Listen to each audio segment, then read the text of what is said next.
En la temporada estival crecen los olores y sobre todo crece la intensidad de esos olores.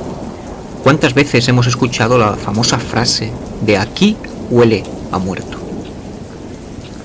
¿A qué huele un muerto? ¿A qué huele un cadáver? ¿Cuándo empieza a descomponerse? ¿Cuándo empieza a emitir o a emanar ese hedor? Se supone que en torno a los 3 días. Ahí ya los pequeños microorganismos han hecho de las suyas y los cuerpos empiezan a descomponerse. El olor no es nada agradable. En ocasiones alguien fallece en una vivienda y nadie se percata en un principio, en las primeras horas, pero a los pocos días nadie puede acercarse a esa puerta porque el olor es ciertamente insoportable.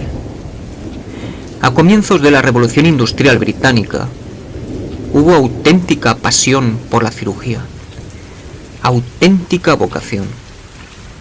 La verdad es que fueron muchísimos los británicos que se inscribieron en las universidades dispuestos a ser famosos y estupendos médicos. Esa profesión se pagaba muy bien.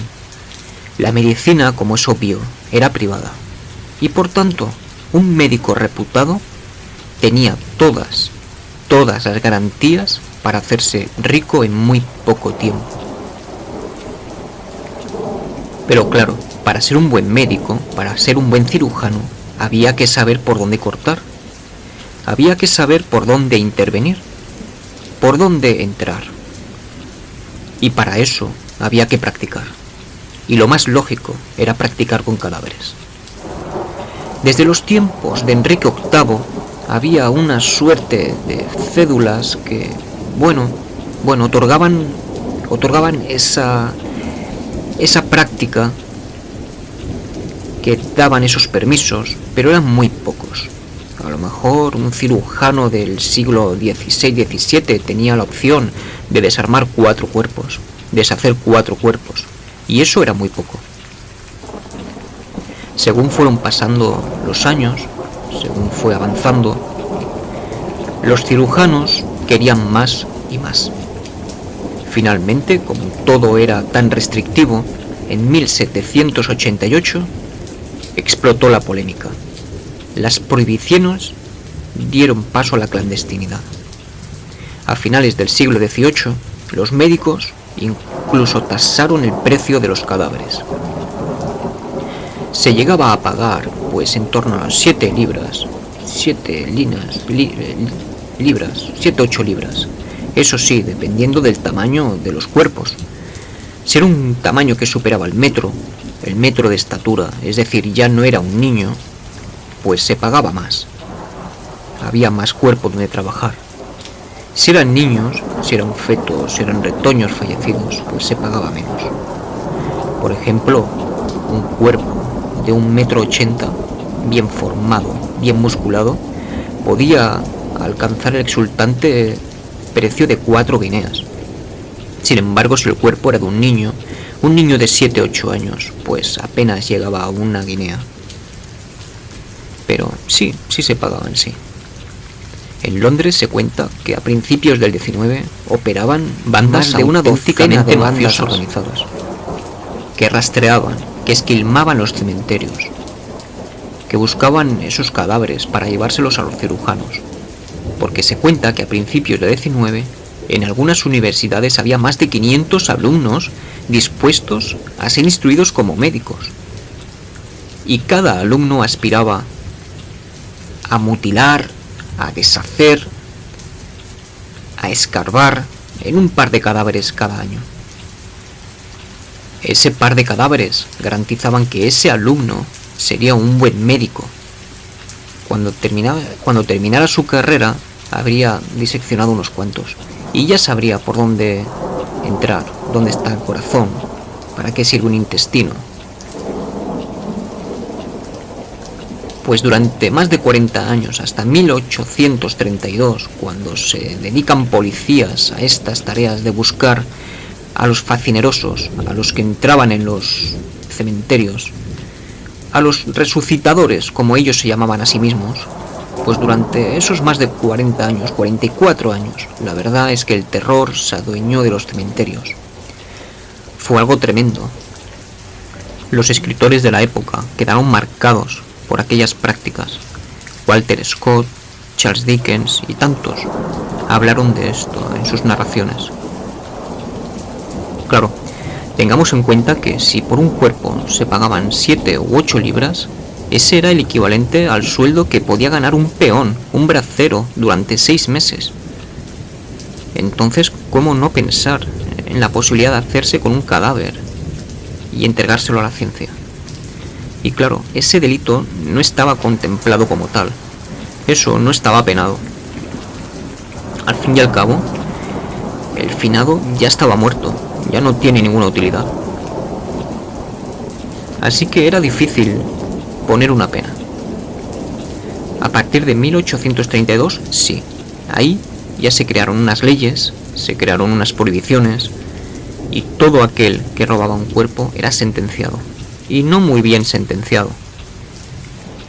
Pero durante más de esos 40 años, los cementerios estuvieron al aire libre, nunca mejor dicho. Los cuerpos más buscados eran los cuerpos de soldados, de atletas, de gente bien preparada. Por ejemplo, los boxeadores escoceses temían muchísimo que sus cuerpos fueran robados. Ellos habían entrenado toda su vida, y pensar que después de tanto entrenamiento, tanta lucha, su cuerpo no pudiera reposar en paz, eso les horrorizaba. Se cuenta el caso de algunos boxeadores que pagaron a precio de oro que fueran enterrados a varios metros de profundidad para evitar el robo. Algunos de ellos fue enterrado a 6 metros de profundidad. Pero aún así, esos cuerpos seguían siendo extraídos. Las mafias seguían trabajando en los cementerios. Los cuerpos eran constantemente profanados. Los expoliadores, además, desarrollaban buenas costumbres, es decir, cogían los cuerpos pero los desnudaban, dejaban todas las propiedades, no las querían. Hombre, si tenían algún oro, pues lo cogían, pero lo normal es que dejaran la ropa, los zapatos, lo dejaran todo en el ataúd. Se llevaban el cuerpo desnudo y con él a los sitios secretos. Allí esperaban los cirujanos. Entre 1788 y 1832, miles de cuerpos fueron extraídos de sus tumbas en los cementerios británicos. Pero nada como la historia de Burke y Hare. Historia acontecida en el primer tercio de ese primer siglo XIX. Nos vamos a Edimburgo, la ciudad portuaria. Edimburgo, ciudad, metrópoli de oportunidades. También para Burke y Hare. Burke había nacido en 1792 y con poco más de 30 años había nacido en Tyrone y se fue a Edimburgo a probar fortuna. Iba a trabajar como bracero, como peón, y el sueldo era exiguo. Buscó alojamiento en una pensión cerca del puerto. Una pensión regentada por Margaret. Margaret tenía un novio, Hare, y a su vez Burke encontró una novia. Esta se llamaba Helen McDougal. Se hablaba mucho en aquella pensión. Se bebía muy buen whisky. Y al calor de la hoguera, las historias se fueron sucediendo. Se hablaba de mejorar piso propio, casa propia. Se hablaba de encontrar una posición. Se hablaba de la mala vida que llevaban los peones. Tan solo ganaban 7 u 8 libras si todo iba bien en 6 meses. Y eso era demasiado poco para una vida de pesar. Un buen día, Hare habló a Burke de la posibilidad de robar cadáveres. Sí, podemos hacerlo. Y hay médicos que yo los conozco. Nos van a pagar muy bien esos cadáveres. Lo está haciendo todo el mundo. No es tan malo. podemos ganar muy buen dinero y luego retirarnos. Esto es lo que comentaban Hart y Burke. Poco a poco fueron preparando los primeros planes. Y la suerte les acompañó. Un inquilino de esa pensión, llamado Desmond, sufrió hidropesía y falleció. En ese momento Hart dijo: ¿cómo lo vamos a enterrar? Es un pobre hombre, nadie le conoce, nadie le reclamará, nadie sospechará nada. En cambio, yo conozco a Robert Marx. Robert Marx es un cirujano que se quiere abrir paso, que quiere ser famoso, quiere ganar dinero. Podemos venderle a Desmond. Burke dudó durante unos momentos, pero finalmente, pensando en el botín, accedió a la idea. En esa noche, los dos amigos envolvieron cuidadosamente el cadáver de Desmond, lo sacaron de la pensión y en medio de la madrugada, en medio de la brumosa madrugada de Edimburgo, llegaron a la casa del cirujano. Llamaron a la puerta. El médico, con un candil, abrió la puerta, les saludó y miró el bulto. Miró el gran paquete que traían estos dos amigos. Con una indicación, sin hablar, les hizo pasar. Sobre una mesa donde se practicaba la cirugía, depositaban el cuerpo. Cuando lo vio, el doctor quedó muy complacido. Desmond era un hombre enorme, un hombre gigante, y pagó muy bien ese cuerpo: 7 libras y 10 chelines. Burke no daba crédito. Tan fácil. Todo había sido tan fácil. Y por si fuera poco, el doctor les invitó a traerles más cuerpos.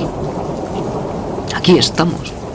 Cuando ustedes tengan nuevo material, les esperaremos muy gustosamente y les pagaremos lo convenido. Hart y Burke no daban crédito. Habían cobrado el sueldo equivalente a 6 meses de trabajo, de duro trabajo en el campo, y todo por llevar un cadáver. Empezaron a pensar en nuevas aventuras. Todo mientras lo celebraban con whisky y con sus novias. En esos tiempos de Edimburgo, el cementerio había sido totalmente expoliado por las bandas, por los ladrones de tumbas. Y en Edimburgo, en ese cementerio, se había levantado una torre de vigía. Allí vigilaban celosos que nadie entraba. Era muy difícil entrar en ese cementerio, y menos para estos dos novatos que no tenían ninguna experiencia. ¿Cómo hacer? Las libras empezaron ya a ser consumidas, se las habían gastado, y claro, era demasiado apetitoso. Tenían que llevarle nuevos cadáveres al doctor Marx. Burke tuvo una idea. Si no podemos entrar en el cementerio, tendremos que hacernos con esos cadáveres por las calles. Seguro que igual que Desmond, hay mucha gente por las calles de Edimburgo que si mueren no serán reclamadas. Seguro que nadie reclamará esos cuerpos. Seguro que nadie se percatará de nada. Hay muchísimas prostitutas, hay muchísimos alcohólicos, hay gente de mal vivir que nadie va a reclamarles. Hart, pues enseguida le dio la razón y empezaron a preparar un asesinato. Pero hay que hacerlo de tal manera que no parezca que le hemos metido una puñalada o que le hemos estrangulado, que no se vean marcas. Sí. Burke asintió y rápidamente pensó en cómo hacer, en una estrategia para hacerse con cadáveres, para matar gente, pero que nadie supiera jamás que habían sido asesinados. Estamos a principios del siglo XIX y todavía las técnicas de prospección sanitaria eran muy primarias.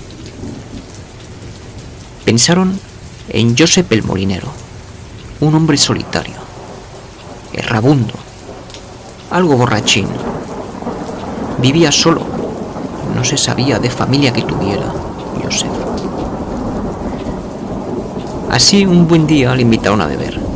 Le dio un espléndido whisky escocés, y cuando Joseph estuvo suficientemente ebrio, Hart le asió, le cogió del cuello, pero sin estrangularle, sin forzarle, sin presionarle. Joseph, inmovilizado, vio como Burke se acercaba a él con un almohadón. Burke estampó el almohadón en el rostro de Joseph, del borracho Joseph. Este intentó zafarse, intentó resistir, pero todo fue imposible. Estaba demasiado borracho. En pocos segundos, el asesinato se había consumado. Joseph moría asfixiado. Burke y Hart ya tenían un nuevo cadáver. Ya tenían algo que ofrecer al doctor Marks. En efecto, llevaron ese cadáver al doctor Marks y muy complacido el doctor. Además, el cadáver era reciente, estaba todavía caliente. ¿Cómo era posible? ¿Dónde la habéis encontrado? No, falleció, nadie lo reclamó, aquí se lo traemos. No hay problema. Les dio el dinero convenido, la tarifa convenida, y los dos amigos desaparecieron. Desaparecieron por las sombrías calles de Edimburgo. ¿Te das cuenta? ¿Te das cuenta, Burke? Todo ha salido bien. Podemos seguir trabajando en este nuevo oficio. Y así lo hicieron durante algún tiempo. Fueron prostitutas, mujeres alcoholizadas, hombres vagabundos, hombres, mujeres, niños también de la calle. Nunca se sabrá cuántos eliminaron. Una vendedora de sal, una cerillera, muchos mendigos, una mujer que recogía cenizas para venderlas como abono. Uno tras otro fueron desapareciendo. Se calcula que unos 17 u 18 pudieron caer en los primeros meses. 17 o 18. Burke y Hart empezaron a tener una pequeña fortuna. Burke vivía en una habitación más cómoda de la pensión. En esa habitación tenía su propia chimenea, tenía un lecho y además otro donde había paja, mantas, en fin. Estaba muy confortablemente instalado, pero Burke se hizo cómodo. Hart era más cuidadoso, Hart cuidaba más las formas, pero Burke no. Burke estaba también sumido en el alcoholismo y pensaba hacer de esa habitación el auténtico laboratorio de los horrores. Ir por las calles ya era demasiado peligroso. Le podían pillar en cualquier momento. ¿Por qué no matarlos aquí, en la habitación? Y así lo hizo. Margaret, una pobre muchacha, fue la siguiente víctima. Pero en ese momento la señora Tyler, que era quien limpiaba la pensión, apareció. Burke había calculado que no vendría nadie en un par de horas. Después de haber matado a la pobre Margaret, notó cómo la señora Tyler entraba en la pensión. Rápidamente escondió a Margaret en ese lecho de paja. Allí la tapó cuidadosamente. Por la noche la sacaría en compañía de su amigo Hart.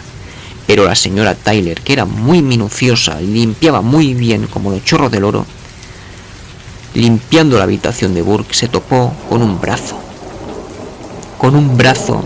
de la pobre Margaret. Pegó un alarido de tal magnitud que Burke llegó rápidamente y vio lo que había pasado. Habían descubierto el cadáver. Burke trató de convencer a la señora Tyler. En eso llegó su novia Helen McDougall, y entre los dos intentaron convencerla de que si no confesaba lo que había visto, si no decía nada, le pagarían 1 libra semanal y además vitalicia para toda su vida. La señora Tyler dudó. Dijo, bueno, vale, bien, de acuerdo, aceptó. 1 libra era 1 libra. Pero la fatalidad quiso que en ese momento Burke y Helen no tuvieran lo suficiente.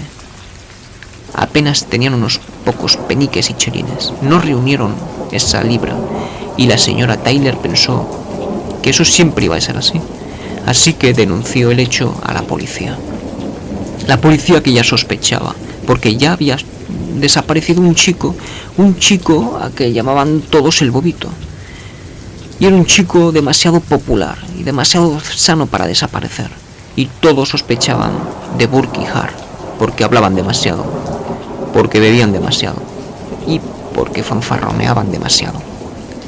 Tenían demasiadas libras para no tener oficio conocido. Todos sospechaban lo peor, y así fue. La policía investigó, acorraló a Hart y le hizo confesar. Le prometieron inmunidad absoluta si confesaba que su amigo Burke era el criminal, que se hacía con cuerpos, que mataba gente para llevarlos a un médico. Hart, pensando en esa inmunidad, delató a su amigo. Le echó las culpas de todo. Burke era la víctima propicia. Tenía 39 años y todos querían un culpable. Burke era el culpable ideal. Y además, por si fuera poco, no era de Edimburgo, era foráneo. Hart no tuvo ningún problema en delatarle, en confesar, en decir que todos los asesinatos los había cometido Burke. La policía de Edimburgo apresó a Burke, le sometió a un juicio sumadísimo. En ese juicio fueron todos a declarar. A la novia, a Helen McDougall, la absolvieron. A Hart tenía inmunidad y le dejaron libre. Pero a Burke le condenaron a muerte. El propio doctor Robert Marks tuvo que ir a declarar. Fue desacreditado y expulsado de Edimburgo. Como ya se sabía todo, ni siquiera pudo trabajar como pediatra en Londres. Era su intención trabajar como pediatra en Londres. En Londres lo reconocieron y al final acabó sus días como doctor de mala muerte, con unos indios en Norteamérica como actor. El doctor Marks, que Fausto recuerdo. En cuanto a Burke, fue ajusticiado en ese enero de 1829. Eligieron para su muerte la soga, la horca, pero de recorrido corto. Burke fue colgado ante una multitud extasiada. Entre ellos estaba Sir Walter Scott, que tomó muy buena nota de lo que vio, porque Burke tardó muchísimo en morir. Estuvo pataleando durante varios minutos. Finalmente su cuerpo quedó yermo. Cuando su cuerpo lo entregaron a la ciencia, ese cuerpo fue vendido a cachitos. Se pagaba un chelín por unos pocos centímetros cuadrados de su piel. El horror inundó las calles durante más de 40 años. Los familiares hacían vigilancias de las tumbas durante días hasta que consideraban que el cuerpo ya se había podrido. Entonces se iban de los cementerios. Hacían auténticas acampadas en torno a la tumba para evitar que fueran esquilmadas. Los obreros llegaban a sus casas en grupos para evitar un asesinato. Los niños eran controlados muy de cerca por sus familiares, por sus madres, para evitar que fueran también asesinados. Durante muchos años la leyenda negra circuló por las calles del Reino Unido. Nadie se quería topar con un nuevo Burke o Hart. Las historias del siglo XIX británico.